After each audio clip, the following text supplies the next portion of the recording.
mantan pejabat pajak Kementerian Keuangan Rafael Alun Trisambodo usai menjalani sidang dakwaan. Rafael didakwa menerima gratifikasi senilai 16, miliar rupiah dan pencucian uang hingga 111 miliar rupiah. Menurut jaksa, penerimaan gratifikasi itu melalui sejumlah perusahaan yang terafiliasi dengan Rafael dan istrinya secara bertahap sejak 2002 hingga 2013. Selain menerima gratifikasi, Rafael Alun juga didakwa terlibat pencucian uang dengan menempatkan harta hasil tindak pidana ke pihak lain yang totalnya mencapai 111 miliar rupiah. Bahwa terdakwa bersama-sama dengan Ernie Meketorondek secara bertahap sejak tanggal 15 Mei 2002 sampai dengan bulan Maret 2013 telah menerima gratifikasi berupa uang seluruhnya sejumlah 16 miliar 644 juta 806.137 rupiah melalui PT Arme, PT Cubes Consulting, PT Cahya Kalbar, dan PT Krishna Bali International Cargo.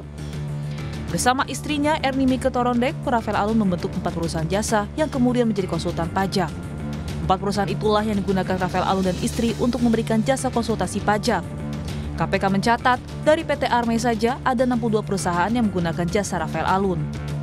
Mereka kemudian menerima gratifikasi dan ditempatkan dalam bentuk harta lain seperti bangunan, tanah, dan kendaraan, menaruh di kotak deposit serta dialihkan ke rekening pihak lain. Dari 4 perusahaan itu, KPK mengungkap Rafael Alun menerima gratifikasi uang 27,8 miliar rupiah. Namun yang khusus diterima bersama istrinya 16,6 miliar rupiah. Adapun dari tindak pidana pencucian uang, KPK menemukan Rafael Alun menempatkan harta dalam berbagai bentuk sebesar 111 miliar rupiah. Atas dakwaan jaksa penuntut umum KPK, tim nasihat hukum Rafael Alun mencatat beberapa poin penting untuk eksepsi yang akan disampaikan pada persidangan pekan depan. Kami sudah mempelajari dan sudah mendengarkan juga surat dakwaan yang telah disampaikan oleh JPU. Kami mencatat ada beberapa poin penting yang akan kami bahas dan akan kami sampaikan juga dalam eksepsi. Di mana tadi juga sudah dijelaskan oleh Majelis Hakim bahwa eksepsi ini hanya terbatas pada formil. Ketua KPK Firly Bahuri menyatakan akan mendalami terlebih dahulu keterlibatan istri Rafael Alun Trisambodo, Ernie Meketorondek, dalam kasus gratifikasi dan pencucian uang. Apabila ditemukan bukti tindak pidana korupsi pada istri Rafael, maka KPK akan melakukan penyidikan lebih lanjut. Informasi itu perlu kita tindak lanjutkan, kita dalami. Yang pertama adalah tentu kita lakukan penyelidikan untuk menemukan apakah itu betul telah terjadi suatu peristiwa dan peristiwa itu adalah peristiwa tindak pidana korupsi. Kalau betul maka kita lakukan penyidikan. Karena penyidikan inilah nanti kita akan menemukan, mengumpulkan keterangan para saksi dan juga bukti-bukti sehingga bisa membuat terang suatu perkara apakah betul seseorang itu bisa dimintai pertanggungjawaban pidana. Tak hanya pencucian uang yang diduga dilakukan Rafael bersama istri. Dalam persidangan, nama Mario Dandi yaitu putra Rafael juga terseret dalam perkara ini. Jaksa menyebut Mario menggunakan hasil korupsi sang ayah untuk membeli mobil mewah. Sidang selanjutnya beragendakan pembacaan pembelaan tim penasihat hukum Rafael Alun atas dakwaan jaksa. Tim Liputan, Kompas TV. Ya, saudara, mantan pejabat Kementerian Keuangan Rafael Alun Trisambodo diduga menerima gratifikasi sekaligus melakukan tindak pidana pencucian uang atas sejumlah harta yang ia miliki. Siasat gratifikasi dan pencucian uang yang Rafael lakukan kemudian dimasukkan dalam bentuk aset dan investasi. Bagaimana sebenarnya mendeteksi segala tindak gratifikasi sekaligus pencucian uang yang dilakukan pejabat seperti Rafael? Dan bagaimana sebenarnya pengawasan terhadap sejumlah harta yang dimiliki? Kita akan bahas dalam dialog Sapa Indonesia pagi hari ini. Ada sejumlah narasumber yang akan membantu kami untuk menjelaskan peristiwa kemarin dari sidang perdana Rafael Alun. Hadir secara daring untuk Sapa Indonesia pagi, pimpinan KPK periode 2015-2019, Saud Situmorang, peneliti dari Pukat UGM, Zainur Rohman, pakar hukum tindak pidana pencucian uang, Yenti Ganarsi. Selamat pagi Mbak Yenti, Mas Zainur, Pak Saud. Salam sehat. Selamat pagi, Mas Bayu. Ya, sekali lagi kayaknya kita berempat ini kembali kemudian hadir. Artinya ini bukan yang pertama, tapi peristiwa kemarin adalah sidang perdana. Saya menyebutnya mungkin ini salah satu sidang dengan kasus TPPU yang menjadi sorotan dan mudah-mudahan nanti bisa kita kawal terus. Mas Zainur, dari deteksi yang kemudian dilakukan dan dihadirkan, ini luar biasa. Di dalam persidangan kemarin, tindak pidana pencucian uangnya 111 miliar, gratifikasinya 16,6 miliar. Dan ini ada korupsi selama 12 tahun. Semuanya sedemikian rupa, ada perusahaan-perusahaan konsultan dan lain-lain. Ini sebetulnya yang hanya bisa cepat terdeteksi untuk kemudian disidangkan, atau sebenarnya dalam sidang ini nanti bisa banyak hal yang kemudian terdeteksi lagi, terungkap lagi, Mas Zainur? Ya, Mas Bayu, ini tetap harus kita apresiasi sebagai awal yang baik. Kenapa? Karena nanti di dalam persidangan tentu bisa diurut begitu ya, perbuatan yang dilakukan oleh terdakwa, tentu perbuatan tersebut tidak mungkin dilakukan sendiri, Mas Bayu. Apalagi kan Ya. di dalam pelaksanaan tugas di Direktorat Jenderal Pajak itu selalu dalam bentuk tim. Apakah mungkin ketika dalam bentuk tim hanya satu orang yang menerima gratifikasi, kemudian pemberi gratifikasi itu terpenuhi keinginannya? Bahkan ini baru gratifikasi ya, tidak suap gitu ya. Ya. Kenapa? Karena mungkin penyidik merasa kalau suap itu harus ketemu nih meeting of mind-nya, kesamaan maksud antara pemberi dan penerimanya. Nah, setidak-tidaknya dengan gratifikasi pun menurut saya ini merupakan satu awal langkah yang baik. Kenapa? Karena nanti kemudian bisa diurut siapa saja pemberinya, kemudian tim yang bekerja bersama dengan Rafael Alun itu siapa, kemudian dengan pendekatan TPPU, aliran uangnya dari hulu sampai hilir dapat ditelisik dan dapat dioptimalkan untuk pengembalian kepada keuangan negara. Nah, memang ini ada beberapa hal yang masih harus diperjelas nantinya begitu ya. Ya. Yang pertama saya melihat dikatakan bahwa perbuatan pidana yang dilakukan oleh RAT ini dilakukan bersama-sama dengan istrinya, tetapi sampai sekarang istrinya juga belum dijadikan sebagai tersangka begitu ya. Ya. Yang kedua, ini menggunakan instrumen perusahaan ya, bahwa Rafael Alun ini membentuk beberapa perusahaan yang digunakan untuk menerima gratifikasi, kemudian mencuci uangnya seakan-akan berasal dari perolehan yang sah. Nah, perusahaan ini sendiri pun juga belum ada yang disentuh oleh RAT. Harapannya nanti bisa disentuh, karena kan perusahaan itu tidak hanya seorang diri, ada jajaran direksi, ada jajaran komisaris. Juga sangat mungkin nantinya bisa digunakan pendekatan tindak pidana korupsi korporasi. Kenapa? Karena ini adalah modus perusahaan korporasi digunakan sebagai alat untuk melakukan tindak pidana.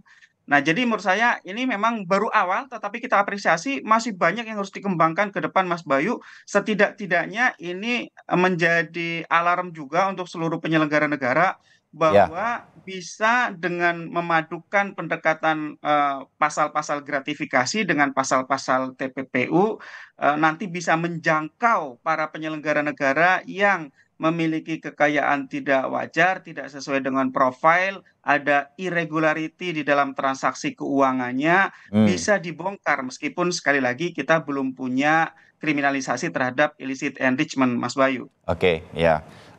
Terbayang bagaimana kemudian dari sidang ini seharusnya bisa mengalir ke berbagai telusur lain begitu ya, Mas Zainur. Saya ke Pak Saud. Pak Saud yang kemarin mengemukasi dan kemudian menjadi perhatian publik, saya rasa juga diangkat oleh beberapa media termasuk Harian Kompas di halaman 15 hari ini, bahwa nama istri Rafael Alun ikut disebut dalam dakwaan beberapa kali, jelas ikut semacam, bahasa saya sebagai orang awam begitu, ikut terlibat dalam melakukan gratifikasi, juga korupsi, dan mungkin juga tindak pidana pencucian uang ya, karena belum sampai ke sana begitu.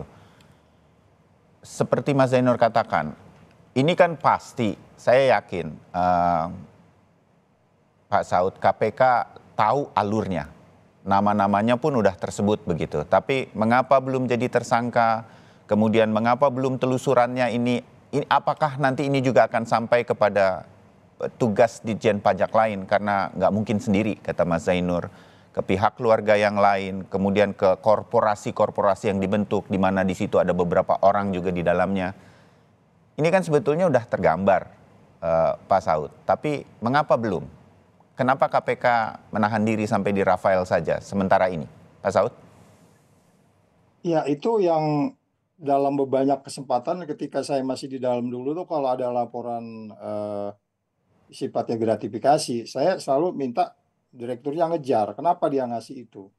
Ini kan sekarang kenanya ke pasal gratifikasi nih. Nah, kalau gratifikasi yang dikenakan ya pemberinya bisa diperdebatkan beberapa hari itu. Ini kan sebenarnya bukan gratifikasi, ini suap atau pemerasan sebenarnya.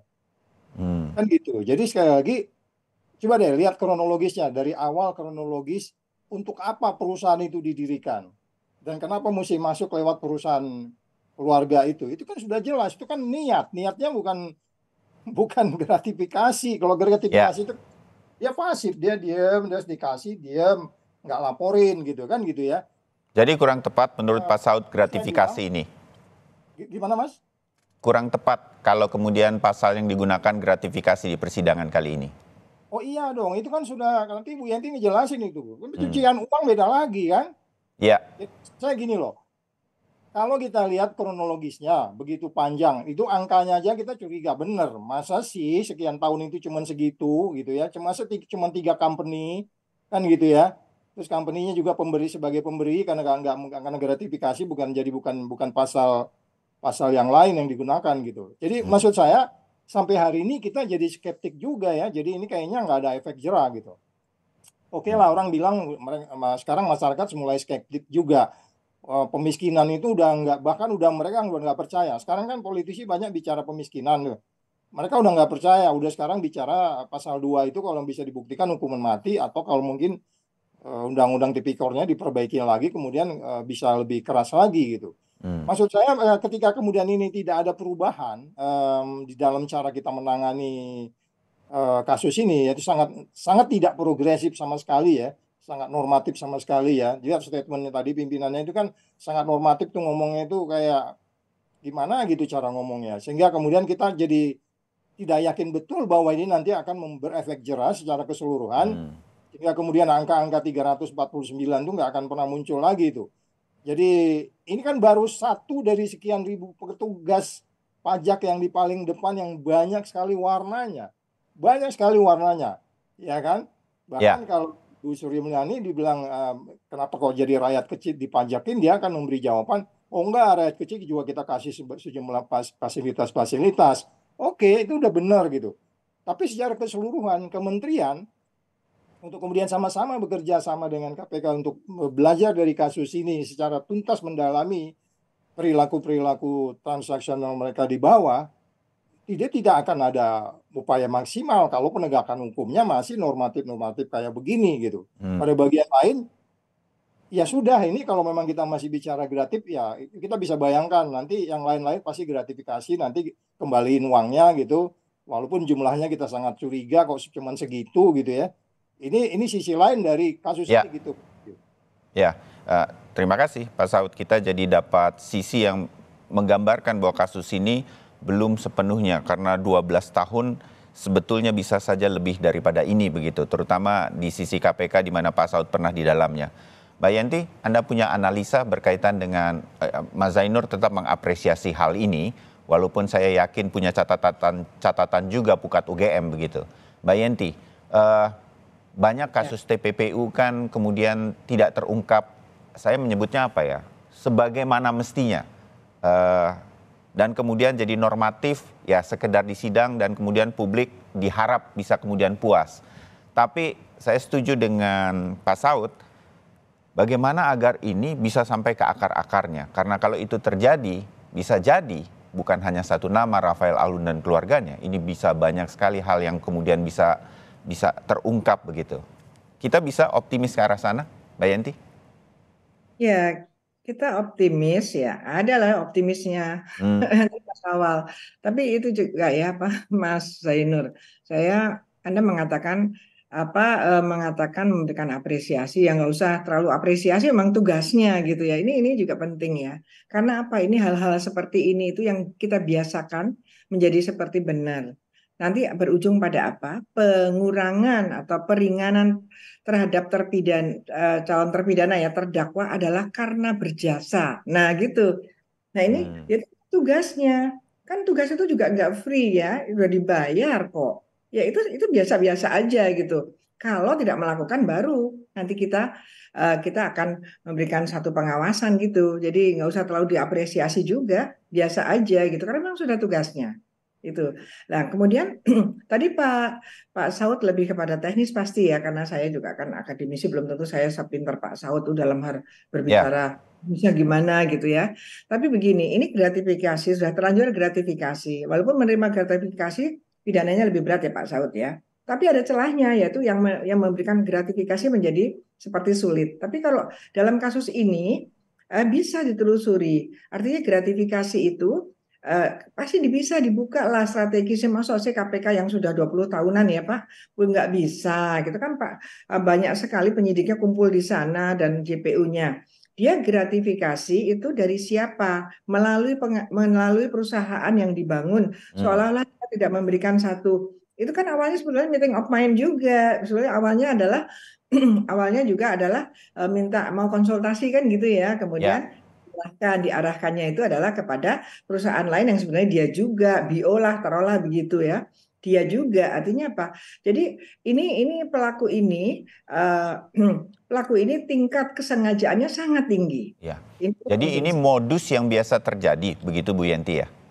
Sangat sempurna sejak awal, dia sudah bikin modus yang sangat strategis. Jangan ke saya, tapi saya bentuk itu dulu gitu kan. Jadi nanti perusahaan itu bukan saja sebagai membantu dalam gratifikasinya, tapi juga membantu dalam penampungan korupsi, hasil korupsi atau TPPU-nya gitu. Tapi yang memang agak aneh, yang tidak Pak Saud mungkin bisa bicara ke dalam, yang agak aneh itu, walaupun sudah di luar Pak, kok disebutkan bersama-sama yang menerima gratifikasi bersama-sama dengan istrinya atau anak gitu ya. Istri yang saya dengar berkali-kali. Tapi kok diperiksa aja sebagai tersangka tidak gitu ya. Calon tersangka. Ini aneh sekali. Artinya apa? KPK yang kita harapkan sekali itu ya, strategisnya lemah sekali. Tidak ada cepat, tidak ada sederhana, tidak ada murah. Karena harusnya kalau sudah posisinya disebutkan dalam satu pelaku yang bersama-sama, itu seharusnya yang lain-lain itu ya sudah sama bareng gitu. Itu harusnya seperti itu. Maka kita mempunyai dalneming itu dalam artian pasal 55 sampai pasal 62 itu semua mengatur tentang bagaimana satu kejahatan yang dilakukan lebih dari satu orang dan masing-masing peranannya itu apa, dan untuk tindak pidana di luar KUHP apapun peranannya, pidananya sama dengan pelaku utama. Ini yang harus dikemukakan lagi kepada para penegak hukum yang mungkin saking sibuknya ya, asas-asas pemikiran-pemikiran, strategi pengungkapan itu mungkin terlupakan. Kita tidak bisa pragmatis, kita harus betul-betul mendalam. Kalau sudah disebut bersama-sama, lah yang bersangkutan tersangka aja belum gitu ya. Ya kan aneh gitu, sangat aneh. Kalau bersama-sama terlepas mau dispitsing, dakwaannya mau dipisahkan ataupun tidak, itu akan lebih bagus. Itu tetap posisinya sama karena melakukannya sama, apalagi di antara mereka sudah meeting of mind, suami istri kok ya kan. Ini nggak mungkin, tidak mungkin yang bersangkutan tidak tahu dan lain sebagainya, apalagi dari 2002 sampai beberapa tahun ke depan. Ini juga menjadi satu pertanyaan bagi kita semua jadi ya Mbak Yenti ya.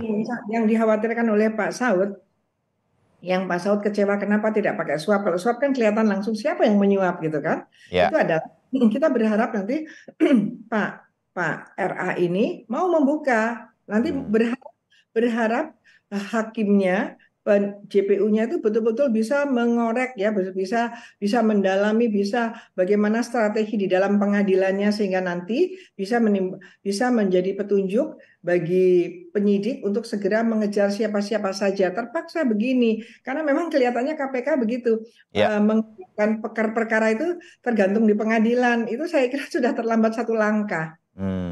Baik, Mbak Yenti, terima kasih. Kita dapat poin-poinnya dari Mas Zainur juga Pak Saud berkaitan dengan sidang perdana terhadap Rafael Alun kemarin untuk TPPU dan juga gratifikasi.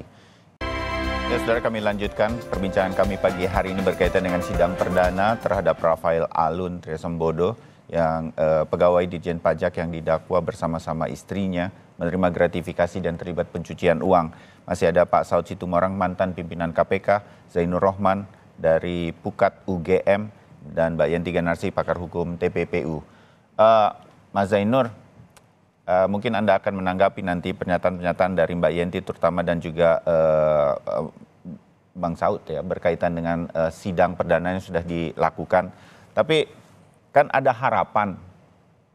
Misalnya Mbak Yanti, tampaknya KPK berharap terbongkar di dalam pengadilan. Jaksa penuntut umumnya akan mencecar sedemikian rupa Rafael Alun sehingga semua akan terbongkar siapa saja yang nanti terlibat. Saya sih agak pesimis hal itu mungkin bisa terjadi di dalam persidangan. Tapi pesimis saya ini mungkin terjadi, mungkin saja pupus atau tidak, Bang Zainur, di dalam persidangan. Kita akan melihat sesuatu yang nanti akan betul-betul mengungkap banyak hal. Telusuran ini bisa sampai ke Ditjen Pajak, ada siapa lagi, karena nggak mungkin sendirian juga memuluskan seorang wajib pajak, bisa kemudian wajib pajaknya dimanipulasi sedemikian rupa begitu. Mas Zainur? Ya, Mas Bayu, di awal tadi saya sudah menyebut bahwa ini menggunakan pasal gratifikasi bukan pasal suap ya, dan Pak Saud Ya. memang mempersoalkan itu gitu ya. Nah, mungkin sih kalau dilihat dari perspektif penyidik, saya mungkin menduga-duga mereka akan beralasan karena jangka waktu terjadinya tindak pidana sudah cukup lama gitu ya. Meskipun saya percaya itu tidak bisa jadi alasan. Alat bukti itu bisa dicari, bisa dikumpulkan, apalagi pasti ada apa namanya, rekam jejak dari sisi digital, bisa dengan digital forensik begitu ya.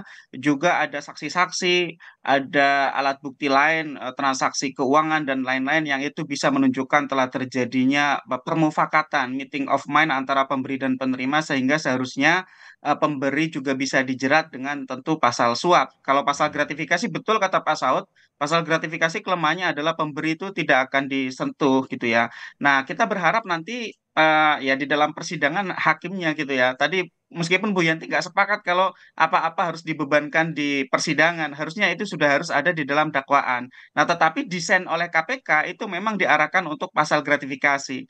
Nah, harapan kita ya meskipun pasalnya gratifikasi, majelis hakim tetap mau untuk membongkar begitu ya, siapa-siapa pemberi dari gratifikasi Rafael Alun ini, juga dalam konteks kepentingan untuk kepentingan pajak yang apa gitu ya, sehingga nanti bisa terbongkar semua. Yang kedua tentu adalah rekan-rekan RAT di dalam timnya. Ya, kita tidak merasa akan ada keadilan kalau hanya RAT-nya saja yang dijerat, sedangkan rekan-rekan lainnya yang bersama-sama melakukan tindak pidana tidak dijerat gitu ya. Nah, kenapa? Karena tidak mungkin, sekali lagi, di dalam Direktorat Jenderal Pajak itu selalu dalam bentuk kerja tim. Juga ada leveling otorisasi. Nah, ketika perbuatan itu sangat besar nilai gratifikasinya, tidak mungkin hanya satu orang pelakunya, sehingga nanti di dalam persidangan juga harapannya pelaku-pelaku lain dalam kasusnya RAT ya, itu juga bisa ikut dibongkar. Yang ketiga tentu adalah istri RAT. Saya setuju dengan pernyataan Pak Saud dan Bu Yanti. Orang ini dengan pasal 55, pasal penyertaan, kenapa tidak sejak awal ditersangkakan dan kemudian apa namanya, secara bersama-sama dilakukan persidangan kepada yang bersangkutan. Nah, memang sempat menjadi pertanyaan ya, Mas Bayu ya. Ya, Kenapa sampai hari ini istrinya itu jadi RAT pertanyaan. ini ya, nah memang ini kenapa sih ikut menjadi apa namanya, ikut bersama-sama menerima gratifikasi ya, karena posisinya sebagai komisaris perusahaan-perusahaan itu, Mas Bayu. Ya. Kalau dalam TPUPU-nya jelas gitu ya, TPPU bersama-sama jelas gitu. Nah, selanjutnya Mas Bayu yang tadi saya juga sebut, korporasi-korporasinya RAT ini juga harus dijerat dengan tindak pidana korupsi menggunakan pendekatan korporasi itu. Nah, itu dari sisi case-nya RAT. Saya ingin melanjutkan pembahasan dari sisi sistemnya, Mas Bayu. Ya. Kasus ini muncul bukan karena case building oleh KPK. Ini kasus tidak sengaja ditemukan oleh netizen karena penganiayaan yang dilakukan oleh anaknya RAT. Iya. Kita berterima kasih kepada netizen. Tapi kan negara tidak bisa mengandalkan netizen terus-menerus, Mas Bayu. Sehingga sekali lagi, ini harus jadi pintu masuk untuk membenahi LHKPN. Betul bahwa Undang-Undang 2899 tidak memberi sanksi, tetapi setidak-tidaknya dengan apa yang sekarang ada, harusnya jika ada irregularity, maka ditindaklanjuti dengan penyelidikan, Mas Bayu. Oke. Nah, sampai sejauh ini kita tidak dengar dari KPK bahwa KPK menggunakan LHKPN sebagai basis untuk menelisik lebih jauh tindak pidana yang kemungkinan dilakukan oleh para penyelenggara negara gitu ya. Oke. Nah, yang lain lagi, Mas Bayu, menurut saya ini RAT menggunakan perusahaan-perusahaan yang Ya. dibentuk dengan nama-nama keluarganya atau rekan koleganya untuk menerima gratifikasi dan menerima konsultasi perpajakan. Jelas, ini adalah tindak pidana korupsi yang berawal dari konflik kepentingan. Orang pajak membuat perusahaan konsultan yang juga menerima konsultasi dalam tanda kutip pajak meskipun di bawah tangan gitu ya. Nah, ini juga harus jadi perhatian oleh regulator. Perusahaan-perusahaan pajak yang sekarang eksis harus ditelisik apakah menjadi alat untuk melakukan tindak pidana, apakah menjadi alat untuk bernaungnya oknum-oknum Direktorat Jenderal Pajak untuk mencari uang sebanyak-banyaknya dengan bermain mata, Mas Ya, Bayu. Jadi menurut ya, saya ini kesempatan besar gitu ya. Tetapi ya saya setuju.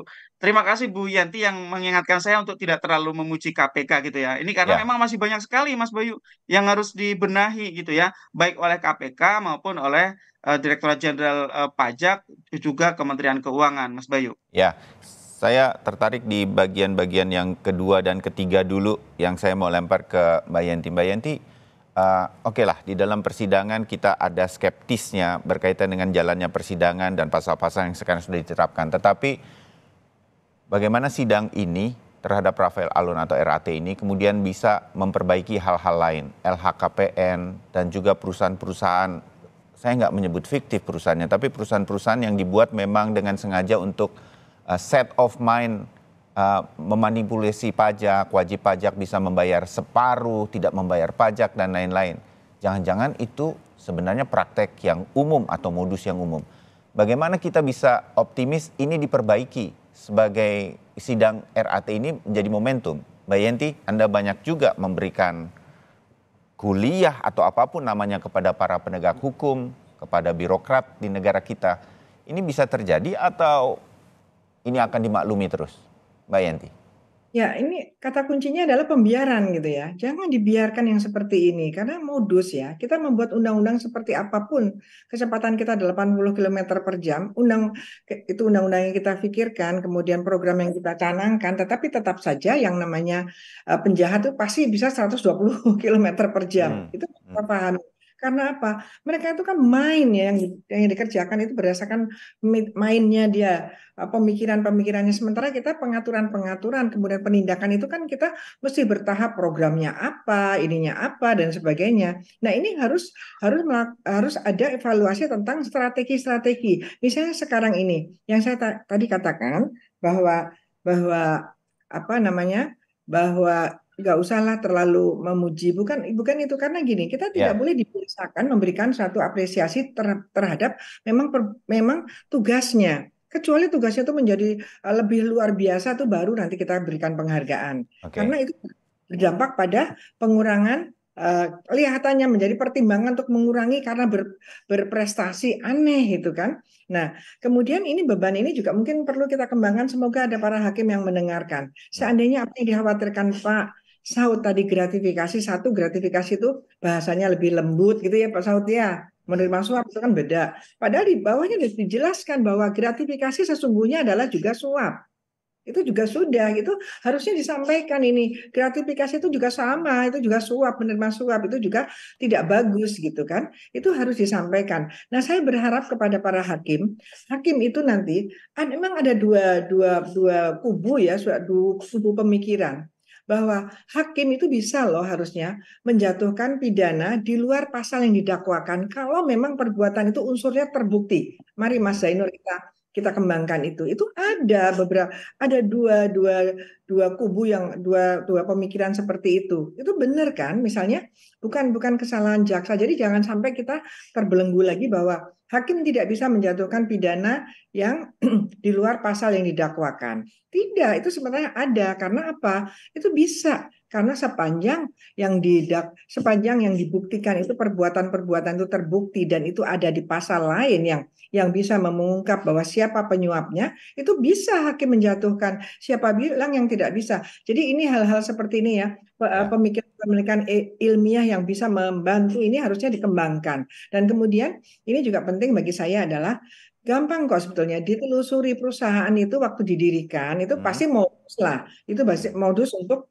agar yang bersangkutan menerima korupsinya itu, hasil korupsinya itu tidak ketahuan, itu dia arahkan. Berarti yang diarahkan pada waktu mengarahkan itu kan bagian dari bagaimana metode mereka strategi, bukan strategi, mereka modus ya, jangan kalau untuk mereka modus, kalau untuk kita strategi ya, untuk bagus, untuk positif itu strategi. Modus-modus mereka, kiat-kiat buruk itu untuk dapat aman walaupun mereka melakukan menerima hasil korupsi tapi tidak ketahuan, yaitu dengan cara kamuflase buat perusahaan. Tapi yang penting adalah kita harus dalami. Dalam artian walaupun ini tidak ada kerugian negara disebutkan ya dalam pasal itu ya, Mas Zainur. Ya. Tetap kita harus menghitung kerugian negara berapa atas kelakuan atau ulah dari pejabat-pejabat yang tidak amanah ini. Kenapa dia menerima gratifikasi dari siapa? Harusnya yang bersangkutan itu harusnya membayar pajak berapa, WP itu. Pasti itu berkaitan dengan itu, cari itu kan. Ya. Jadi negara dapat berapa, sehingga negara tidak dapat berapa karena ada markdown, dan markdown itu diterimakan kepada pejabat yang tidak amanah tadi, yang kemudian harus kita berikan sanksi pidana. Dan ini kemungkinan besar adalah banyak, maka tugas Mas Zainur kita harus mendorong bahwa dibuka semuanya, karena kasus ini terbukanya bukan karena case building, tapi karena ada netizen. Artinya apa? Kesimpulannya ada pengawasan yang tidak bagus selama ini karena mulai 2002, atau ada pembiaran. Bagaimana seorang pejabat yang waktu itu levelnya tidak terlalu tinggi ya bisa sedemikian leluasa? Adakah pejabat itu memang dilindungi oleh atasannya dan atasan juga menerima sesuatu? Itu juga harus gitu. Ya, nah saya mau sedikit kembali kalau begitu ke Mas Zainur. Mas Zainur, di persidangan hal ini harusnya bisa terungkap, perusahaannya kemudian jadi ketahuan, kalau perlu perusahaannya kalau memang bersalah ya kan ditutup, dan kemudian bisa sampai ini kepada Ditjen Pajak yang lain, karena nggak mungkin dikerjakan oleh RAT sendirian atau Rafael Alun sendirian. Mas Zainur, sejauh mana di dalam persidangan menurut Pukat ini nanti bisa terkelupas sampai sebegitunya menurut Anda? Kalau untuk kasus RAT sendiri sih saya cukup optimis, Mas Bayu. Kenapa? Karena sebenarnya di dalam dakwaan pun nama-nama perusahaannya disebut ya. Tetapi kan pendalamannya dalam konteks apa memberikan pemberian itu, yang memang dalam konteks sekarang pemberiannya adalah gratifikasi begitu ya. Kemudian nilai pajak yang kalau kata istilah Bu Yanti adalah yang di markdown itu berapa. Jadi harusnya misalnya membayar 10 miliar, cukup bayar 3 miliar, kemudian kasih 2 miliar kepada RAT, misalnya begitu ya, kan kemudian masing-masing untung, tetapi negara rugi begitu ya. Saya sih percaya itu bisa diungkap di depan persidangan, tetapi memang persidangan selalu punya batasan. Batasannya adalah untuk membuktikan perbuatan dari terdakwa. Itulah konteks persidangan. Persidangan itu biasanya tidak banyak berkembang untuk membuktikan hal-hal lain di luar yang didakwakan. Nah, meskipun itu sebenarnya terbuka saja kalau majelis hakimnya mau. Bahkan majelis hakim bisa memberi petunjuk kepada jaksa agar pihak-pihak tertentu seperti saksi-saksi itu bisa ditindaklanjuti secara hukum untuk dilakukan penyidikan. Bahkan itu bisa sebenarnya diperintahkan oleh oleh hakim kepada jaksa penuntut umum. Tetapi memang inti dari persidangan itu adalah untuk membuktikan dakwaan ataupun juga melakukan pembelaan terhadap dakwaan yang didakwakan kepada terdakwa gitu. Nah, tetapi memang kalau kita lihat tadi dari konstruksi perkara yang didakwakan kepada RAT itu tergambar jelas bahwa ini perbuatan bukan perbuatan sendiri kok. Ini perbuatan bersama-sama dengan banyak pihak begitu ya. Tetapi sekali lagi masih dilokalisir di RAT. Nah, sejauh ini belum ada keterangan secara jelas dari internal Kementerian Keuangan untuk ikut membantu menyodorkan kepada para penegak hukum maupun dari KPK sendiri untuk mengungkap yang lain-lain. Kita masih melihat pada kasus RAT dan juga mungkin kasus di Bea Cukai. Tetapi kita masih berharap bahwa ini kesempatan yang sangat baik ketika perhatian publik juga masih ada begitu ya, meskipun sudah mulai luntur, tetapi ini adalah satu momentum untuk melakukan perbaikan pembenahan kepada aparat penegak hukum dan juga aparat pajak. Kenapa? Karena pajak adalah sumber utama penerimaan negara yang memberikan darah segar untuk kepentingan pembangunan. Kalau pajaknya dikorupsi oleh para petugas pajak, maka kekurangan darah lah itu pembangunan, sehingga kesejahteraan rakyat akan sulit diwujudkan. Jadi memang korupsi di bidang perpajakan ini sangat bahaya, Mas Bayu, karena ini adalah satu sektor yang sangat penting untuk pembangunan dan ini memang sektor yang sangat rawan.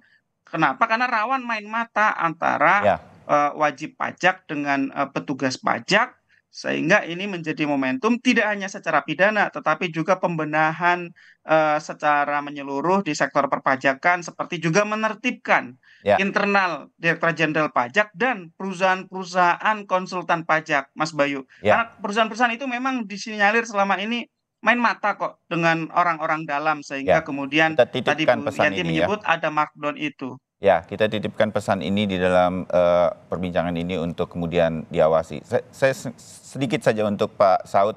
Pak Saud, terkait penyebutan nama Erni, istri RAT, di dalam dakwaan Ketua KPK Firly Bahuri mengatakan ini, saya kutip sedikit dari Harian Kompas, KPK akan menindaklanjutinya, mendalami setiap informasi. Yang memastikan KPK akan menyelidiki untuk menemukan peristiwa pidana korupsi. Apabila ditemukan peristiwa korupsi, KPK akan menyidiknya.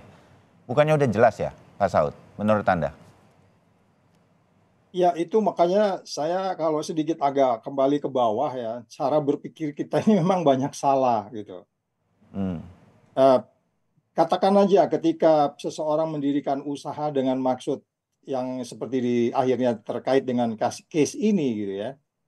Kalau di negara-negara yang sudah maju, yang memiliki apa yang disebut, ini kan persoalan dimulainya ini kan soal etik sebenarnya. Oh, oke. Etik nggak sih kamu kayak begitu? Itu dimulai.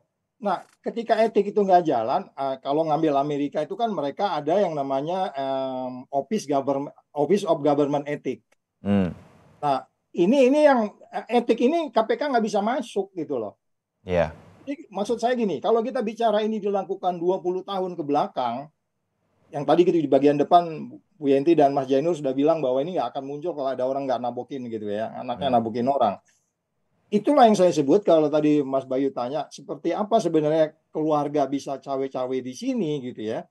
Ini sebenarnya kalau semacam government, apa yang kita sebut sebagai government office ethics gitu ya, seperti yang di Office of Ethics Government, seperti yang di Amerika, dia akan lebih fleksibel. Karena kalau ngandalin pengawas internal, nggak akan bisa apa-apa, Bayu. Nggak akan bisa apa-apa. Artinya kan begini ya, Pak Saud, saya mau menyederhanakannya bagi pemirsa Sapa Indonesia Pagi ini.